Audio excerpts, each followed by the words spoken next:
So you might be wondering, where is this new image that I loaded and how do I transform it?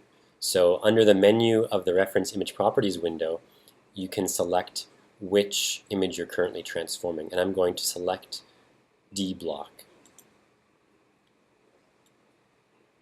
And then up here on the toolbar, you can select whether you want to translate the image or rotate the image. I'm going to translate the image because it's currently low down in the screen and not visible.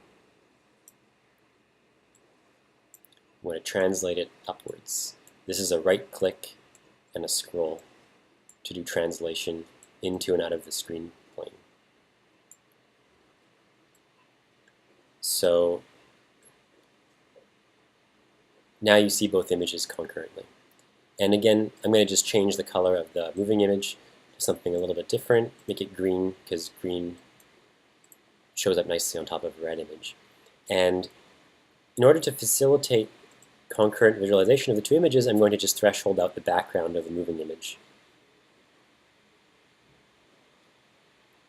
There it is. And again, I'm going to set with crosshairs, check set with crosshairs, so that the center of rotation of our block corresponds to the crosshair location. So the best way, easiest way to align two images is to find some landmark to begin with. So I notice here that there is a little bit of uncal apex here, a little bit of uncus in this image. What I'm going to do is just translate this image until I see that uncal apex. There it is. And using the pointer tool, I'm going to go back to our orthogonal views and scroll upwards through our stack, through our fixed image, and there it is. In the fixed image, you can see the same landmark. But of course, the two images aren't aligned at all. The fixed image is up here, and the moving image is down here. So what I'm going to do is take the translate tool out, make sure that I'm on block D, and right-click and scroll upwards. So the moving image is now coming into place. And what I like to do is actually just put it side by side with the fixed image. And we can zoom up on this view.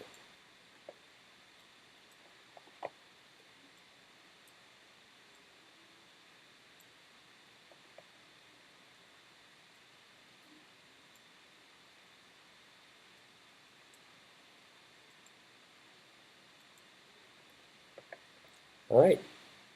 Now it's just a matter of applying transformations to the moving image to get it to match the fixed image. You'll notice that throughout this process, I'm not going to actually modify the transform of the fixed image. I'm going to leave the transform of the fixed image to identity, which means 0 translation, 0 rotation, 0 stretch rotation, unity, stretch, and origin doesn't matter. I'm only going to modify the transformation properties of the moving image. This will just make things a little bit simpler later on.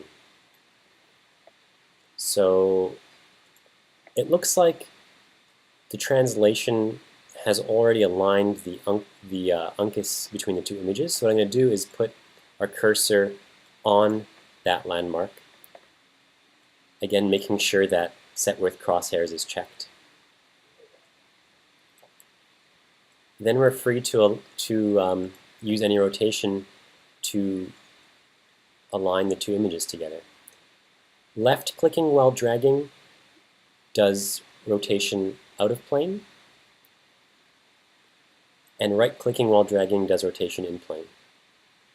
So just drag around a little bit until we see some features come into correspondence. And there is some correspondence showing up now. So I'm looking at this little feature corresponding to that feature. Now what we'll do is drag the moving image on top of the fixed image, test it out. Again, to make things easier for ourselves, set a center of rotation that is convenient, And then let's just drag this thing a little bit more to get it in place. So there is some scale difference between the two images, of course, because the block image was acquired after physically cutting the tissue. But the alignment's not bad. And I can scroll around the two images to visually inspect the alignment.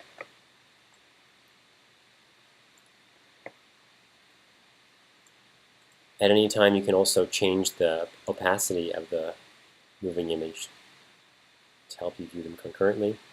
And you can change the windowing and leveling to bring out contrast details. So I'm going to just bring up some contrast in both images here. Go to the fixed image and bring out some of that contrast to help us during registration.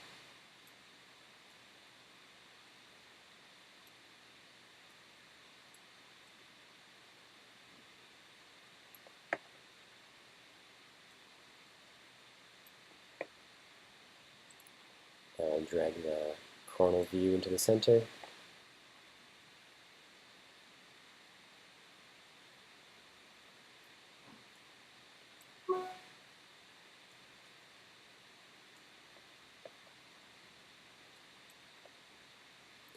So you can see that there is some residual misalignment. We can try to fix this. It is difficult. What I'll do is move the crosshairs to that location using a left and then a right click, and then experiment with some three-dimensional rotations. Oops, you can see that I just transformed the fixed image by accident, so I'm going to reset that to identity and go back to the block image.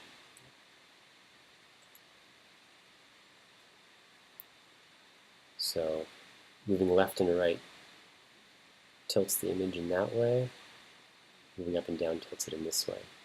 I'm going to tilt it up and down a little bit until I get a good alignment in this plane. When I'm satisfied, I can go to another plane or just scroll through everything.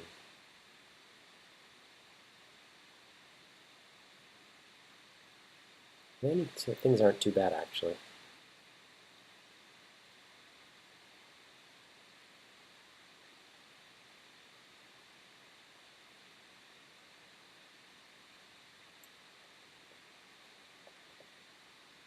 Again, using the right mouse button while dragging in the orthogonal views will move the coronal plane up and down.